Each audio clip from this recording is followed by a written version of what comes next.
Ennél már csak jobb lesz, és már most is nagyon király. Egyik nap arra keltem, hogy a Steam könyvtáramban nincs egy játék se, ami érdekelne. Gondoltam, mi lenne, ha csinálnék egyet? Minimális programozási tudással a háta mögött, de annál több vággyal az alkotás iránt. Erre a tehetetlen énem, aki azt hiszi 10 életnyi időn van, mondta, soha többet nem alszol. Vibe, nem csatorna. Szerintem ez ügyes. Ez volt 2024. május 15-én. Ezen a napon elkezdtem fejleszteni, de kb. Egy hónap után hamar rájöttem, hogy erre nincs most időm. Eljutottam valameddig, de szépen most újra fogjuk kezdeni a nulláról. Ugyan, mint mondtam, nincs nagy tapasztalatom a programozással, bár régen próbálkoztam C-Sharp-al, ami könnyen ment a Minecraftos múltam miatt, mondjuk az Java, de érted? Plusz csináltam pár ezt-azt, de még mindig azt mondanám, hogy nem tudok programozni. De ez nem gond, és mindjárt meg is érted miért. De először nézzük meg, mi kell nekünk pontosan. Milyen Game Engine-t válasszak? Ez igazából egy elég egyszerű kérdés, mivel csak két mainstream van, a Unity és az Unreal. Na most a Unity egy gusztustalan cégpont, mint az Adobe, szóval instant turn off. Az Unreal meg szimplán annyit tud, hogy realisztikus, ami engem egyáltalán nem hat meg amúgy is ez csak annyit jelent, hogy holnap már csúnya lesz. Plusz nem fogok egy terrát letölteni. Így a kevésbé ismert engine-ek felé kezdtem el kacsingatni, amik közül hamar szerelembe estem egyel. A mennyponttal. Sorry. Ingyenes, mármint teljesen. Open source, ami olyanná teszi, mint a Blendert vagy a Linuxot, tehát nem működik semmi. És ennyi a program. Ez az egy exe. Ami nyilván kamu, mert Windows és a Windows 128 féle helyre pakolgat egyetlen egy dolgot, ami gyűlölöm a Windows-t. És ami egy nagy könnyítés azon kívül, hogy Node rendszere van, hogy GD scriptet használ, ami igazából Python. Ami meg egy csecsemőknek íródott nyelv, a C-Sharp és a Java után olyan, mint hogyha nem tudom, Dark Souls után leülnél Stardew-zni. Ez egy nehéz halba. Az engine-t kiválasztottuk, nagyon menők vagyunk, de amúgy mit fogunk benne úgy csinálni? Először is meg kéne beszélni, mi az a videójáték, mivel amúgy sokan nincsenek vele tisztában. Ez egy olyan multimédiás kreálmány, ami elég sok esetben a lehető legtöbb művészeti ágat összegyúrja, és általában egy olyan szenárióba helyezi a játékost, amit jobbik esetben nem élhet, vagy nem élt át. Mindezt olyan módon, ami, és ezt a részét nem értik sokan, szórakoztató. Mivel játék, érted? És Ubisoft rád nézek, jó? Na de az ötlet. A Vampire Survival és a Binding of Isaac hibrid gyereke a cél, vagyis egy 2D RPG top-down roguelite dungeon crawler bullet hell címről van szó, azaz nem egy hatalmas vérfrissítés vagy formabontás a vágyam, csak egy sima játék készítése.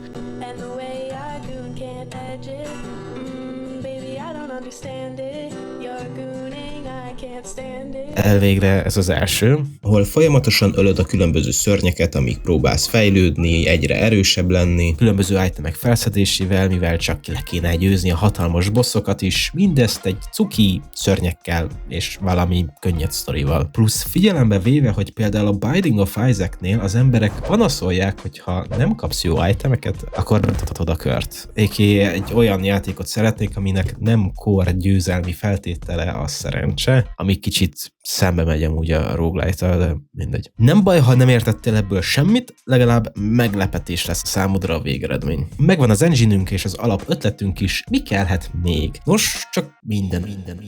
Mivel 2D-ben alkotunk, ezért modellezni nem kell, hál' az égnek egy itürön nekem bőven elég volt, de rajzolni viszont mindenképp sokat, rengeteget, amiket sok esetben animálni kell. Kellenek zenék, hangeffektek, narratíva, háttérsztori, mellesleg marketing is. Hello, ez itt. Ezt így gyűjtő néven hívjuk asseteknek, kivéve a felét, amit felsoroltam. Ebben a videóban eljutunk addig a pontig, amíg már az alapjai a játéknak le van fektetve, tulajdonképpen egy full demo a cél, nem fog összejönni, ami valamiért amúgy kiment a divatból, helyette fizesse sem értéki Early Access.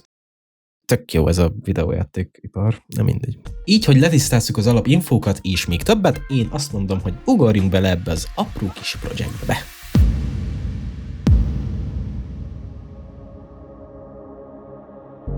Az alap műlyesen szürke világban a már megszokott semmi történt, mikor egyszer csak berepült a játékos. A Godot logóval ellátott karakterünket rákötött saját kézzel kreált inputokkal, ami a vasd, és konkrétan ennyi kóddal rá lehet bírni, hogy mozogjon. Ó, de wait, már itt el van rontva valami. Ez így nálam jól működik, de nálad nem biztos. Ugyanis ez a process functionben van, ami minden egyes frame-ben lefuttatja a benne lévő kódot, ami ugye változhat. Ezt fixálva egy varázslatos dologgal még meg kell szoroznunk ezt itt, a deltával. A delta egy frame-enként változó, nagyon jól definiálok, ami két frame megjelenése közti eltelt idővel egyenértékű. Pontosabban az előző és az előtti frame közt eltelt idővel. Ezzel megszorozva már FPS függetlenül ugyanolyan gyorsan mozog a karakterünk Gyök 2-vel. Mivel ez egy rettentően alacsony szám, jó esetben, ezért megszorozzuk még egy adag szeretettel, és már is élvezhető a sebesség. Ó, várj, még valami. Mivel ez egy fizikai objekt, ezért fizikai processzbe kell lefuttatni. Quick side note, ne hallgass az emberekre az interneten, nem értenek semmihez. Ez az egész felesleges plusz lépés volt, mivel a Move and Slide Function alapjáraton használ deltát. Olvas dokumentációt. Még csak a mozgásnál tartunk, de ennyi háttérinfó kell hozzá. Apropó, neki tudsz menni ezeknek? Kell a kis karakterünknek egy kamera is, ami szépen követi. Viszont ez a setup nem a legjobb. Érzetre olyan fura. Sok ilyen apró döntés vár majd rám, ami érzetre a játékosra ilyen-olyan módon hat, tulajdonképpen ez UX, azaz User Experience. Itt a probléma az, hogy a karakter mindig középen van. Ha a kamera kicsit lemaradva, smoothabban követi a játékost, már is sokkal jobb érzésed van. Remélem. Apróság, de rengeteget számít. Ez így szép és jó, de milyen bullet hell az, ahol nincsenek golyók? Újabb 4 input kell, amik most annyilak lesznek. Ezekkel iránynak megfelelően lehet Szóval nyilakkal lehet most már rajzolni ilyen gyönyörű alkotásokat. Túl sokáig tartott rábírni a Godotot, hogy működjön a lövés. Van, nehéz nulláról megtanulni valamit. Ha már irányokkal játszunk, elárulok egy amúgy tök átlagos hibát, amit mi ügyesen elkerültünk. Addig nincs ezekkel a top-down nézetes 4 irányba való mozgásokkal baj, amíg nem lehet séhen mozogni. Ugyanis amíg felfele egy egységet mész, és jobbra is egy egységet mész, addig a kettőt egyszerre megtéve nem egy egységet mész ferdén. A get vektor, amit használok az input kezelésre, a kapott kézés vektort normalizálja kapásból, így nem haladsz gyorsabban ferdén, ugyanez igaz a lövésnél is. Apropó lövés, most már a mozgásod befolyásolja a golyód irányát és sebességét. Srácoknak ez nem újdonság. Nini, ott a játékos. Csillel a műies, szürke háttér előtt, a mesterséges kék négyzetek között, mikor hirtelen rátámadnak az agresszív piros négyzetek. Nem vagyok jó David Attenborough. Pontosan, enemy time. Jelenleg azon túl, hogy piócaként viselkednek, nem ártanak sokat. Hogy fel legyen a modern elvárásoknak, ez így marad, ellenben mi tudjuk őket sebezni. Egyelőre a vizuállal még nem akarok foglalkozni, de valamilyen módon mégis jelezni kéne, hogy sérülnek az enemik. Ennek megoldásaképpen kapunk a movement speed, damage, fire rate és range statjaink mellé egy knockback értéket is, ami az enemik hátralökésének erősségét állítja. Most már érzed is, ha eltalálod. Nagyon is. Nyilván még ezzel többet fogunk foglalkozni, hogy látványosabb legyen, de egyelőre ennyi elég. Csak kéne nekik is bántani minket. Hogy ezt lássuk is, kapunk egy elég csúnya alap HP bárt, gyönyörű, de ha már vesztünk életet, akkor tudjunk vissza is kapni. Enemik halála esetén kapunk is zöld bogyókat, amiknek van fizikája, nem erre gondoltam. És amikhez hozzáérve, ha nem maxos a HP-nk, akkor ezzel létre is hoztuk a HP pickupot. Stop it here! Adjunk még hozzá 3 random színes négyzetet, és szórakozhatunk a fizikával. Ez rohadt jó játék.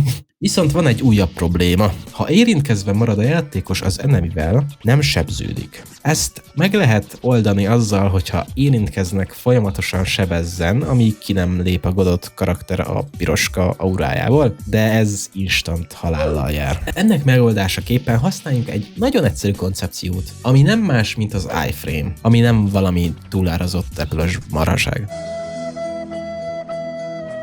Fogjuk a játékost, és a sérül, kikapcsoljuk a collisionjét, azaz nem detektálja az enemy. Most már aurának fogom hívni. Aurája. Vagyis nem fáj nekünk, és mellékesen no-clippelünk az enemikre. És vizuálisan is jelezzük ezt X ideig. Azaz sértetetlenek vagyunk, miután megsérülünk. Ez a koncepciója az iframe-nek. Ez nem egy legendary technika egyébként. Elérkeztünk a játéknak egy olyan pontjához, amikor már a nagyon alap dolgok működnek. Tudsz mozogni, tudsz lőni, és jönnek enemik, amik tudnak bántani. és megölni. Viszont vice versa. Tudsz healelni is, és van sok színes bogyód, amit fel tudsz venni, és fenn nézni, ahogy dologatva vannak. Röviden el lehet lenni vele. Nyilván vannak gondok az enemek viselkedésével, ami egy nagy topik, szóval majd később foglalkozunk vele. Plusz kb. Lehetetlen veszíteni a 100%-os heal és 3 másik bogyó drop rate miatt, amik amúgy még nem csinálnak semmit. Ezt ideiglenesen megoldva csak heal droppolnak az enemik, mondjuk 30% eséllyel. Elérkeztünk az első balanszolásunkhoz. Ez jó, ez tetszik.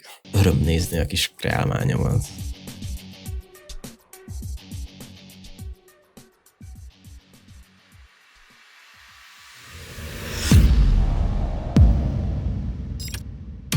Kicsit eltávolodva a gameplaytől, vessünk egy pillantást a roguelite core mechanikájára, ami a random generáltság. Felmerülhet a fejekben, hogy mi az, hogy roguelite, és mi az, hogy roguelike, és mi az, hogy rogue. Büki Dani ezt a csatornáján jól elmagyarázta, de röviden elmondom én is. Rogue, amiről kapták ezek a zsánerek a nevüket, egy 1980-ban készült Dungeon Crawler RC grafikát használó videójáték, aminek a lényege, hogy egy random generált pályát fedezel fel permadeath-tel. Igazából ez kb. A definíciója a roguelite-nak. Random generáltság és permadeath, néha kevésbé perma. A roguelike sokkal kötöttebb, és pontosan ugyanolyan, mint a rogue, és nem kéne amúgy léteznie, mint játékműfaj. Ezt letisztázva haladhatunk is tovább. A célunk az, Hogy jó legyek! hogy generáljunk egy random pályát bizonyos megkötésekkel. De várjál, mi az, hogy random? Azt hiszed, hogy hülye kérdés, de mindjárt megérted. Átvegyünk picit filozófiába, de röviden nem létezik olyan, hogy véletlen. Ha valami véletlennek hat, az csupán annyit jelent, hogy van olyan tényező, amiről nem tudsz, vagy nem tudod, hogyan hat a végeredményre. Tipikus példa erre, ha feldobsz egy érményt, és pontosan ugyanolyan erővel dobod fel, és pontosan ugyanolyan külső hatások érik, minden esetben ugyanaz az oldal fog az égnek nézni. Ugyanígy van a számítógépekkel is. Nem tud véletlen csinálni semmit. Úgy igazából egyetlen dologban jó amúgy számolni, de azt rettentően jó. Egy random számot kérsz a géptől, minden esetben ugyanaz lesz a végeredmény, mivel csak egy komplex számoláson viszi át az inputot, viszont ennek az algoritmusnak van egy változója, az pedig a seed. Ez ugyanaz a seed, amit a Minecraft is kér tőled, alapesetben, ha nincs rá mód, hogy manuálisan változtasd, mint mondjuk a Minecraftnál, akkor a pontos idő lesz a seed. Így minden egyes indításnál, a kért outputnál kapni fogunk egy számunkra random számot. Leegyszerűsítve így hat véletlennek az, ami igazából teljes mértékben kiszámítható. Szóval a pálya. Sokáig azon gondolkoztam, hogy szimplán ilyen lesz a szobák layoutja, és job done. De nagyon megtetszett az először taszító gondolat, hogy nem ennyire kiszámítható. Így szórakozni kezdtem a scripttel, és sikerült egy Piano Tiles pályát csinálnom, ami nem ideális. Nem opció, hogy átteleportáljunk a szobákból, szóval érted? Kicsit tweakelkedtem, és egyre érdekesebb végeredmények születtek. Míg a végére már sikerült egy elfogadható verziót csinálni, jelezve a kezdő és a boss szobákat már kezdett jól kinézni. Még egy picit több kontrollt akartam, így hát meghatároztam, hogy mennyi lehet a max szoba, és mennyi lehet a kiterjedés horizontálisan, amivel nagyon menő kinéző dolgokat lehetett csinálni. Mellékesen kiválaszt egy random szobát specialnek. Technikai oldalt nézve még fontos, hogy tudják a szobák, hogy átjárhatóak. Magyarán minden mező lecsekkolja, hogy van-e szomszédja. És tulajdonképpen a pályagenerálás működik is. Pár szobát jelzésképpen megcsinálva lehet látni élesben. Van 2 fajta sima szoba, egy boss, egy spawn és egy special. Még nyilván szépíteni kell, rengeteg fajta szoba kell még pluszba. És ami a fontos, hogy ne lehessen kimenni a pályáról, azaz kell collision. De az dinamikusan változzon, mivel azért a szomszéd szobába be kell jutni, és itt érkezünk meg egy dilemmába. Mikor lehessen átmenni az egyik szobából a másikba? A Binding of Isaac és a legtöbb hasonszőrű játék azt a megoldást választja, ha belépsz egy szobába, lezárja a kijáratokat, és addig nem enged tovább, amíg nem ölsz meg mindenkit. Én ezt el szeretném kerülni, viszont akkor megvan az esély arra, hogy csak végigrohan a játékos a szobákon. Erre több megoldást is kitaláltam, az egyik ugyanaz, csak nagyobban, meg kell ölnöd bizonyos mennyiségi szörnyet, és akkor kinyílik a boss. A másik, hogy ténylegesen jutalmaz a játék, ha megölöd a szörnyeket. Ezek majd a statiszta szerepet kapó sztori miatt lesznek fontosak. De addig is hogyan jutalmazzon a játék?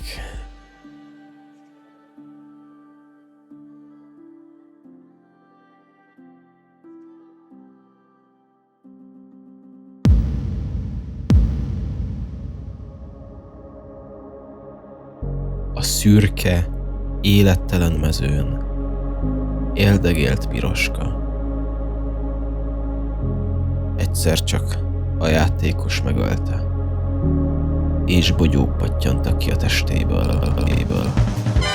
A már kész drop rendszerünk képes volt egy szörny megölése után 4 különfajta bogyót kidobni, amiből egyik ugye az élet, az egyik másik mostantól már az XP. Ezt 100% eséllyel dobja majd az összes szörny más mennyiséget. Ha eléred a max XP-t, ami a HP bár fölött nyomon követhető, akkor fejlődsz. Hogy a fejlődés hasonló a játékossal, hogy tudja tényleg valami fontos dolog történt, rádobtam mindenféle effektet is. Belezummolunk, szorzul a kép, handshake effekt, particle, csak hogy ne lehessen eltéveszteni, és tényleg kielégítő legyen. Elvégre valamit elért a játékos. De mit ér a szintlépés, ha tényleges eredmény nincs? Ezért minden szinten véletlenszerűen kapunk 2 lehetőséget a 8-ból, hogy melyik statunkat szeretnénk fejleszteni. Mindegyiknek 5 szintje van, ha elérjük a maxot, nyilván kikerül a poolból. Így jelenleg végül 32-es szinten az összes lehetséges fejlesztést megkapod, ami kb.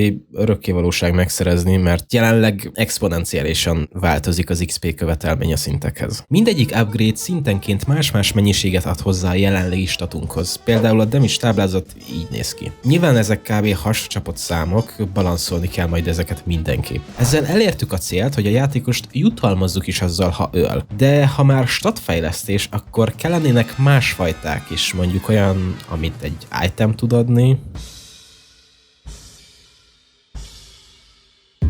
Itt már kezdtem hozzászokni, hogy hogyan működik a Godot, így elég egyszerűen sikerült modulárisan megoldanom az itemek alapját. Értsd, nagyon könnyen hozzá tudok adni újat. Viszont itt értettem meg igazán, miért nehéz a programozás. Egy egyszerű példa. Van egy változód, ami egy egész szám lehet, és kiírjuk, hogy az páros vagy sem. A kérdés, mi történik, ha nulla lesz az a változó? Meghal az egész rendszer, mert nem tudja ezt a számot hova tenni. Mi történik, ha mínuszba megy át? Megint meghal. Mi lesz, ha valahogyan tört szám lesz? Mi van akkor, hogyha már azt is szeretném tudni, hogy prímszám-e? Ez egy béna példa, de a lényeg, hogy mindenre kell gondolni. Mi történik, ha és akkor? Ezeket a kérdéseket folyamatosan meg kell válaszolnom, mert különben ez történik. Ezért ettől a ponttól eléggé belassult a fejlesztés. Folyamatosan revizitáltam a kódokat, újraírtam, hozzáadtam, elvettem. Nehéz és frusztráló tud lenni ez az egész, és ami a legrosszabb, egy hét kiadás után leülök dolgozni, ezen mondjuk minimum 1 óra kell ahhoz, hogy tudjam, hogy amúgy mi hogy működik. Még úgy is, hogy szarrá van kommentelve minden. Minden esetre sikerült 4 itemet is megcsinálni, hogy mit csinálnak, maradjon meglepetés, de mivel tudom, hogy úgy is zavarna az ismeretlenség item felvételnél, ezért in-game kapsz egy mini leírást, hogy mi mit csinál. Így nem kell altabolni a játékból. Az itemek alapja megvan, viszont van eszemben többféle itemfajta is. Ebben a kis prototípusban csak egyfajta lesz még benne, de a későbbiekben tervben van a bővítés. Ugye vannak passzív itemek, amiket felveszel, megkapod, amit adnak, pont. Ezzel szemben készítettem gadgeteknek slotokat, amik egyszer használatosak lesznek, és max 3 lehet egyszerre nálad. Na de mik ezek a gadgetek? Gemek. 2 fajtát gyorsan megcsináltam. Egy rubintot és egy ametisztet. Nem tudom, miért nem látod beléjük amúgy. Egyik heal-el, a másik meg instant level up-ol. Nyilván ezek változékonyak, hogy mi mit csinál pontosan, erősen balanszolni kell majd mindent. Mi az? Nem tetszik, hogy minden négyzetből és solid colorból áll? Nagyon kéne már valami.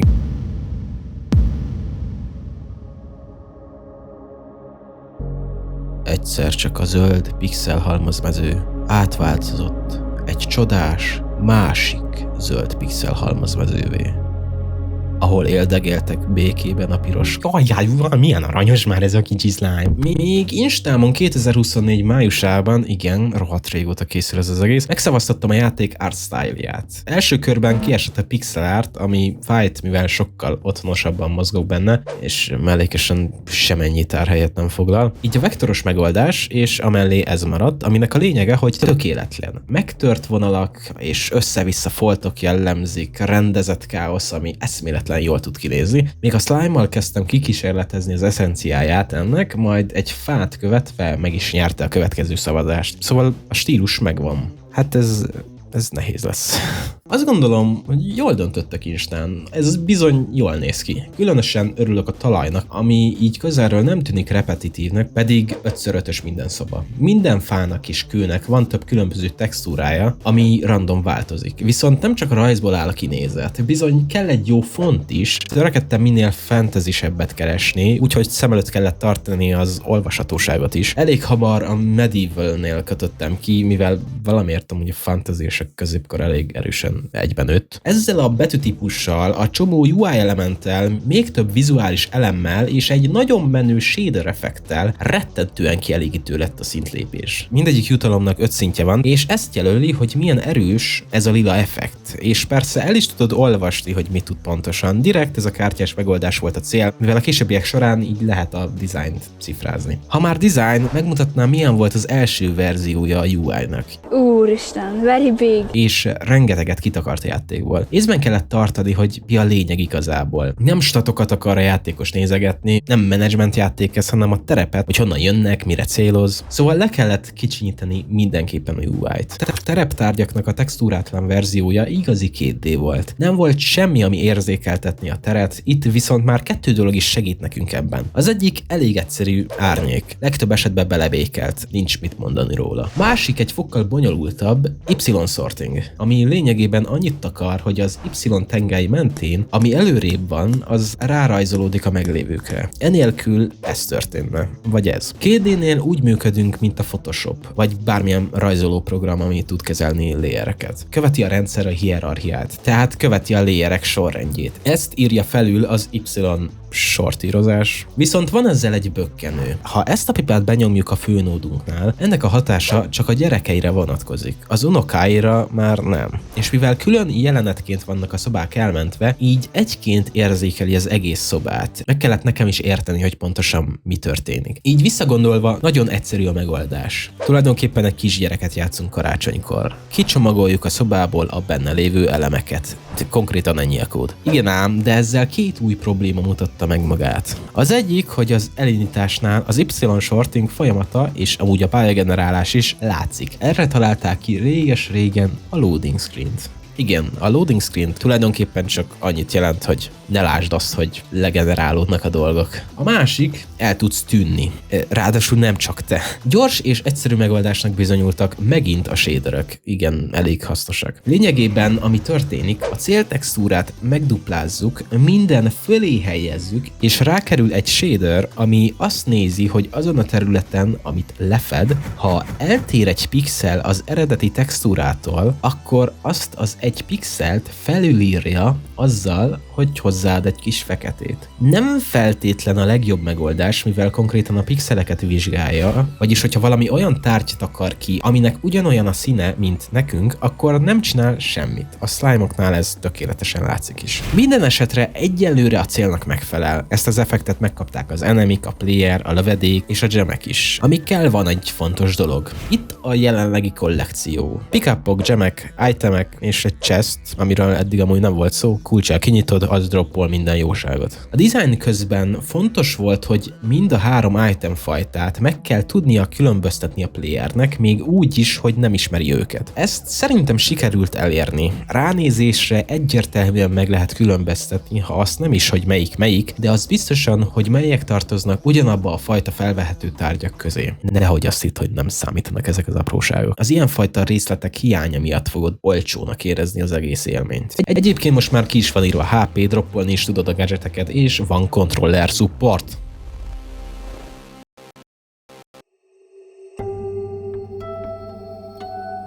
Egy mezőn éldegélt egy slime-ocska, aki egyszer csak a semmiből hirtelen... Úgy van, audio update, de mielőtt belevágunk, beszéljünk ezekről az update-ekről. Specifikusan a verziókról, és hogy mik ezek a számok. Major, Minor, Patch, Build. Képlékeny ez, mivel ahány cég, szoftver, annyi szokás, de általában igaz ez a 4-es rendszer. Vegyük a Minecraftot példának. 1.21.6. Ebben a felosztásban a Java verzióban, mert a Bedrock ugye nem létezik, az egyes szám a Major, ami nem szokott változni, a Minecraft esetében több okból sem, de mivel kijött a játék bétából, nem történik akkora változás, hogy megváltozzon a szám. A 21-es szám, a Minor, ami tartalmazza az update-ek nagy részét, több content, több funkció és társai. A 6-os szám pedig a patch, bugfixek igazából. A 4. szám, ha lenne, az meg a build lenne. Még kisebb dolgokra használják, de igazából azt nagy céges multiknál szokás. De mi már átléptünk a 0.3.0-hoz, azaz az audio update-hez. Ez a számozás jelenleg csak nekem segít, melyik footage-ot, melyik verzióba vettem fel amúgy. Szóval hangok. Kell nekünk egészen pontosan 3 fajta: SFX, atmoszféra és zene. És rengetegen kifelejtik, de ezt a 3-at be kell kötni egy főbuszba, mert ha mondjuk le akarom némítani a játékot, akkor hagy tudja már lenémítani a játékot. Olyan sok játék kifelejti ezt amúgy, pedig alapnak kéne lennie. Kezdjük az atmoszférával, mert azt egyszerű bekamuzni. Hangeffektekhez go-to-tool a SoundQ és a Soundly, onnan szerezhetünk hangokat. Kis effekt rá és kész is. Kicsit nehézkesen, de belúpoltattam, és hát milyen szép kis háttérzajunk lett. Atmoszféra check, következő a zene. Ahogy említettem, ez egy akció bullet hell, vagyis valamilyen pörgősebb kéne, ugye? A játékmenet ezt kéri. Így tesztjelleggel összedobtam valamit FL Studio-ban. A végeredmény lényegtelen, mert csak tesztelés gyanánt lett ez meg. Egyes elemei ugyan tetszettek, de összességében nem olyan, amit szeretnék. Gondolkoztam azon, hogy elemekre bontva milyen lenne, ha annak megfelelően játszódik a zene, ami történik éppen, pont mint a Doomnál például. Ha ennem van a képernyőn, akkor bejön a zene erősebb dobrésze, stb. De végül elvetettem ezt az egészet, egyenlőre jelzésképpen elég, ha valami nagyon minimál jungle-ös hangulatú alapdob szól. Elvégre még nem a végleges dolgok kerülnek be. Megvan a hangulata, azt hiszem. Jöhetnek az SFX-ek, azaz a hangeffektek. Rengeteg dolognak kell hangeffekt. Párhoz több verzió is kell, hogy ne legyen repetitív, mert kevésnek tartom, hogy szimplán pitch-el szórakozzak. Legtöbbhöz elég, ha keresek hangeffekteket a bevált helyeimről, de van pár, amihez külön saját kezűleg készítettem sajátot. Tökéletes.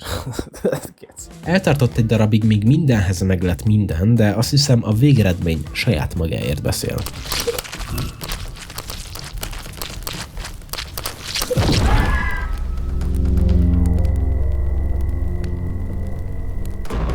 Egyelőre még nem lehet állítgatni a hangerőt, az majd később lesz meg, mikor majd a menü rendszert csinálom. A Minecrafthoz hasonlóan az update neve nem azt jelenti, hogy csak azzal kapcsolatos dolgok jönnek. Szóval playtesztjeim alapján 2 probléma ütötte fel a fejét. Egyet nem részletezek, csak egy órát szórakoztam ezzel, mire kiderült, hogy a Godot csak szimplán szar, ne tévessze meg a tapasztalt programozókat a szöveg, semmi köze nincs az itt leírtaknak a tényleges hibához. A másik probléma már kézzelfogható, ugyanis szükségét éreztem egy elég fontos dolognak. A szobák méretéből adódóan hamar, könnyen el lehetett veszni, annak ellenére, hogy elég könnyen meg lehetett fejteni, hogy hogyan működik a pályagenerálás, menj fel, amikor tudsz. Szóval elkezdtem gondolkozni egy minimappen. A layout már tárolva van, azt felhasználva elég egyszerű megjeleníteni a térképet, de hogy ne lehessen egyből megfejteni a pályát, hozzá kell adni a szobákhoz állapotokat. Voltál-e már benne, vagy sem, és ha nem, akkor szomszédos-e olyan szobával, ahol voltál már. Így kész is egy Fog of War-ral megspékelt minimap. De mivel mini a map,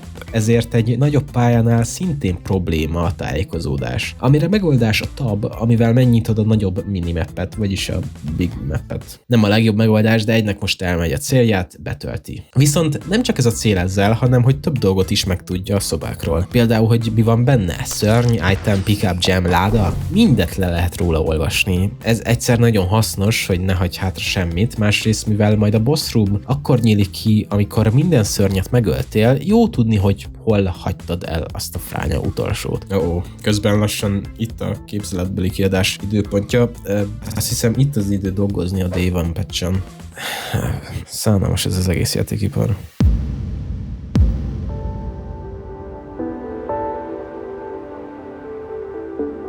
A mező szép lassan megtelt élettel. Virágoznak a csesztek, csúsznak a pici cukifikák, hangokkal telt meg a rét, de közeleg valami hatalmas, valami végzetes. egy gigászi takony. Úgy van, lassan boss idő, de előtte a meglévő dolgokon kéne még kicsit finom hangolni. Például a slime-okon. Eddig, amint leszpannoltak, egyből csak mentek a játékoshoz. Most már van egy kis aurájuk, amikbe ha belépünk, jönnek, ha kilépünk, a környéken maradnak. Tehát ilyen standby módba kapcsolnak. Még mindig nem a legokosabbak, de sokkal jobban kerülik a tereptárgyakat, mint eddig, mert eddig nem tették. És jóval izgalmasabb is harcolni velük, mivel egymást is kerülik. Ezzel valamiféle dinamika is társul az egész csatához. Ja, és vizuálisan is visszajeleznek most már, hogy amúgy bántod őket. Jó, én velük elégedett vagyok, viszont nem csak egy enemy kéne, ráadásul eddig akciójátéknak elmegy definíció szerint, de semmiképpen sem bullet hellnek. Ezen kéne dolgozni. Szóval, let me introduce you the Blubber. Legalábbis az első változatát. Textúrátlan, de tagadhatatlanul bullet hellt okoz. Kis tweakelés és design után már egy elfogadható enemy lett. És itt vettem észre, hogy a highlight system eléggé bugos. Nincs szinkronban a duplikált textúra. Easy fix. Egyébként kapott a pálya egy ez mi? Szóval egy bemutatkozási lehetőséget. Semmi extra, köszön nekünk, hogy hello, ilyen kis aranyosan. De más bug is keletkezett. Például tök jók az itemek, csak az egyik felvétele után a bulletünk egy kicsit így megáll a falnál. És sok más bugot is találtam útközben. Fontos tanulság, ha eddig nem volt tiszta, minél nagyobb egy projekt, annál lassabban halad előre. Az elején látványos fejlődések vannak, később már semmi szignifikánsan újat nem látsz, pedig dolgoztak vele jó pár hónapot. Például újraírtam a slime összes kódját, mi változott? Lényegében semmi, de jóval könnyebben tudok vele dolgozni később. De ebből lát valaki valamit? Nem. Szóval a vevő, a játékos szempontja annyi nagyobb scale-ben, hogy eltelt egy hónap és semmi nem változott. Viszont térjünk vissza a kis blooperünkre, mert túl erősnek találtam a támadását, vagyis át kellett dolgozni. Ehhez viszont csináltam egy támadástáblázatot. Leírtam mindenfajta támadást, ami eszembe jutott, és kiválasztottam egyet. Üdvözöld az új River Blubber. Túl hasonlónak találtam a sima slimehoz, és kicsit jobban rámentem, hogy háromszög alakja legyen. Viszont van egy kis gondja, de jelenleg inkább feature-nek fogom fel, mint bugnak. Ha megsérül, akkor újraindul az animációja. És úgy van megírva a script, hogy amikor a 0. frame-en van, vagyis a kezdő frame-en, akkor lő. Ez azt eredményezi, hogy akkor is lő, amikor megsérül. Extra nehézség, I guess. Miért? Mivel jelenleg ez az egy pálya a Glubland lesz elérhető, vagyis eléggé gyorsan ki lehet majd vinni. Ezért egy régi retro technikát követve a nehézséggel feltornázom a játékidőt. Ezt halván az jut eszedbe, ha benne vagy a gaming világában, hogy király, akkor igazságtalan a játék. Ez igaz. Igazságtalan. Mert jóval egyszerűbb dolgod van. Vannak megoldások, amik már beleégtek a játékokba, amik igazából igazságtalanok. Csak gondolj a random HP töltésekre. Fair? Nem. Vagy a legtöbb platformer szimplán azt mondja arra, ha túl későn nyomtad meg az ugrást, és lecsúsztál a platformról, hogy ne izgulj, tudsz ilyenkor is ugrani egy adott időablakon belül. Nem azt, hogy jokes on you, egyszerűen béna vagy. Pedig egyébként béna vagy. Én is használok ilyen technikát, egyik legegyszerűbbet. Egyszerűen rosszak a hitboxok. Az enemiké nagyobbak, a lövedéküké és a játékosé kisebbek, a te projectile-odé meg nagyobb. Csalás, vagy más szóval a player szemszögéből kevésbé frusztráló, hogy elnéző a program, és ha büntet a játék, akkor nem kicsit rontottál el valamit. Oké, de ezzel könnyítettem a játékon. Kérdezheted, hogy akkor mivel nehezítem? Egy harmadik enemivel, majd ami eléggé erős lesz. És hogy mindegyik eneminek van esélye, hogy az evolvált verziója spannoljon le. Vagyis lilább, erősebb, gyorsabb, de nagyobb eséllyel és többet droppolnak. De mivel ez túl nehéz lenne elsőre, ezért majd az alapfőmenünkbe kibe lehet kapcsolni ezt. De térjünk vissza a titokzatos harmadik enemire. Meglepő mód, ő is egy fika. Ez egy fika világ. A különlegessége, hogy ráddessel, amit 8 felé lövés követ. Mindeközben húzza maga mögött a finom fekete tócskát, amik nyilván sebeznek. És itt is hazudik a játék neked. Ugyanis csak akkor sebez, amikor lefutott az animáció. Ezzel is kicsit könnyítem a játékot. Ezzel már elég rendes káosz ki tud alakulni. De melegszívű vagyok, Naruto módra elkiabálja magát, hogy nézd, most támadok. Szívesen. A probléma már csak annyi, hogy lehetne élvezetesebb a lövés, és fájdalmasabb a sérülés. Erre tökéletesen megfelelnek a partikülök és a screenshake, amit még az XP rendszernél megcsináltam, mert tudtam, hogy fogok használni ilyen fajtát is. Így már talán elég fancy és élvezetes a játék. Mindenféle jelzés van, ha találatot kapsz, vagy te találsz el valakit. Ez fontos, hogy minél több dolog ömöljön rád, hogy egyértelmű legyen, hogy igen, tényleg megtörténik, ami megtörténik. Például okáért képzelj el egy gombot, amit ha megnyomsz, elindul egy rakéta. Szóval te vagy Trump. Viszont ez a gomb érintőképernyőn van. Nem ad ki hangot, nem rezeg, nincs animáció, semmi. Nem tudod, hogy most az a gomb tényleg meg lett nyomva. Ilyen egyszerű ez is. Mindenféle inger érjen, ha történik valami. By the way, most már tényleg csak akkor tudsz bemenni az üres bosshoz, ha mindenkit megöltél. Apropó boss room. Csak kéne most már tényleg az a boss. Egyelőre inkább ne csináljuk meg a karaktert. Eleget láttátok a Godot logót. Amint láthattátok, Photoshopban animálok, mert nem vagyok normális, mert pluginokkal elviselhetőbb, és már 10 plusz éve használom ezt a kalapszart, nem fogom már leváltani. Amúgy tök jó, hogy csak a végét tettem fel ennek a munkafolyamatnak, mert ezt az oldalnézetet amúgy nem használtam végül. Implementálva nem néz ki annyira rosszul. A lényeg, hogy ha felfele halad a játékos, akkor a hátát lássuk a karakternek. Ha lefele, akkor meg előről. Ez ilyen egyszerű. Oldalgásnál meg el lehet csalni a szembenézettel. Jogos lehet a kérdés, hogy a többi eneminek miért nincs többféle nézetből animációja. Igazából ez egyszerű. Ezzel eléggé egyértelműen meg van különböztetve a játékos. Például amúgy azzal is, ha megnézitek, csak neki van full fekete körvonala is. Szépen szemléltetve van ezekkel a kis apróságokkal, hogy nem idevaló az irányítható karakterünk. Foreshadowing.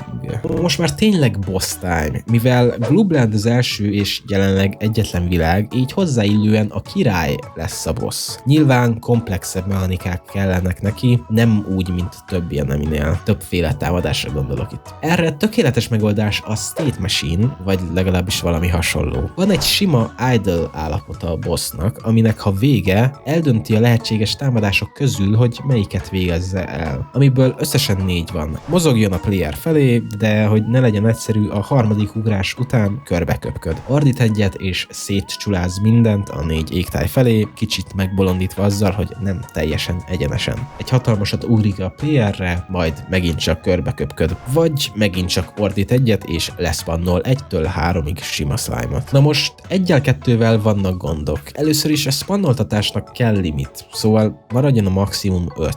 A gigászi ugrás meg váratlanul ér, ha esetleg képernyőn kívül ugrik. Azaz valamilyen módon jelezni kéne. Lehetne azzal menni, hogy ahova ugrik, azt a spotot megjelölöm, de extra nehézség kedvéért egyenlőre még nem. De cserébe külön hangeffekt az játszik. Plusz hozzá kéne adni egy hellbárt is, ha már boss. Viszont kezdene kicsit túl zsúfolt lenni a UI, szóval végül a sprite-ja alá került. Ezzel szerintem rendben vagyunk. Viszont valami dramatika kéne a bemutatkozásnál, illetve elrejteni, hogy a kiárat eltorlaszódik. Dramatika.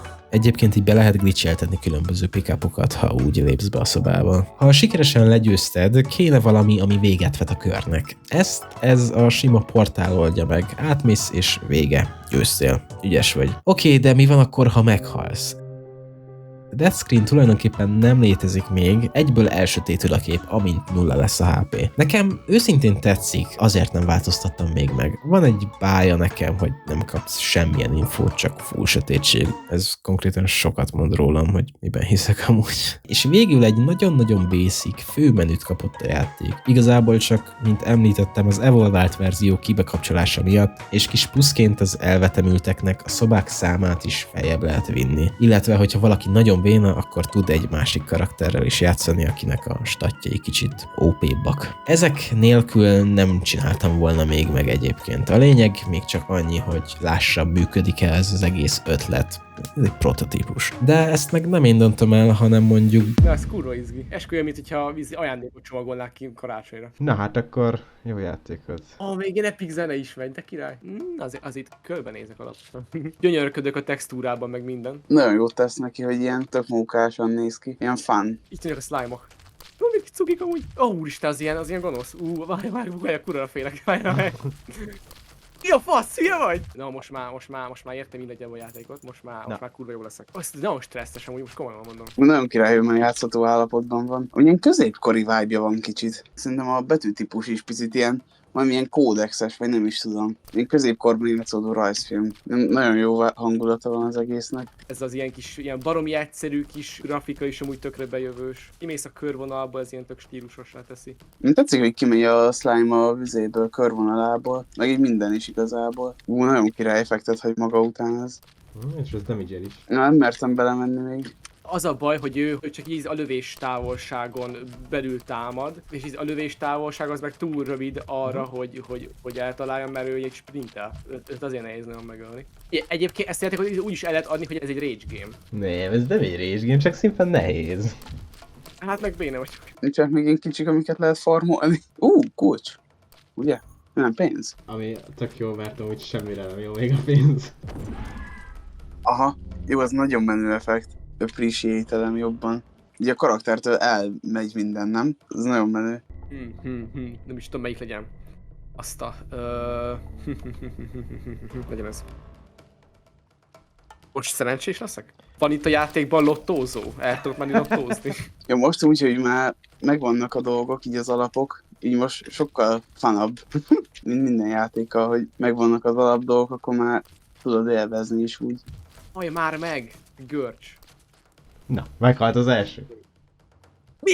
Azért megy ott a vége, vért az R-gomb. Na jó, item room, mit tudsz? És kiírja a statokat. Jó, ez menő. Milyen gyors. Azt a... most már fekete szarok se okoznak gondot. Egy gombó sincs már, aki bántani tud. Profi vagyok komolyan. Már jöhet a boss igazából. Nem is értem, hogy hol a boss már, annyira jó vagyok. ezt úgy mondtam, hogy közben próbáltam elérni azt a kurva izét. Erre te köcsög. Azaz. Bazd meg! Például a bátyám is szeret videójátékozni, meg minden. Fú, de boomeresen mondtam, ti Jézusom. Szóval, és például ő szokott nekem játékot megmutatni, és arra jöttem rá, hogy én ritka béne vagyok benne, szóval szerintem csak béne vagyok. Lehet, hogy nem nehéz amúgy. Kulcs, ez az, akkor kinyitom ott a ládát. Mondom, azt hiszem 1% esélye van arra, hogy spannol egy kulcsot. Igen, na buffoltad nekem a bizéket, statokat, mint Dreamnek a speedrun. Még egy láda. 3 kulcs. Egyébként hallod? Esküszöm, eljutok ugye a bosszig. Fú, ha hallod? Nagyon félek. Hát sok sikert. Azért. Anyád! Hülye vagy? Ez hülye. Ilyen intenzív élményem még sose volt. Azt meg! Ne, pedig majdnem. Pedig éreztem az erőt. Jaj, ne! Basszus. Na, hát ez nem jött össze. Oké. Vizit rám pottyant. Van egy másik karakter, ugye azt mondtam, az a könnyebb, hogyha szeretnél váltani. Amúgy megnézem milyen. Journalist. Talán könnyebb. Igen. Kritikál. Ja, és gondolom nagyon a kritikális. Meg ott HP. Nagyon vicces. Journalist a neve. Azt hallod? Szerintem így szétszedem a boss-t, azt kell mondjam. Go boss time.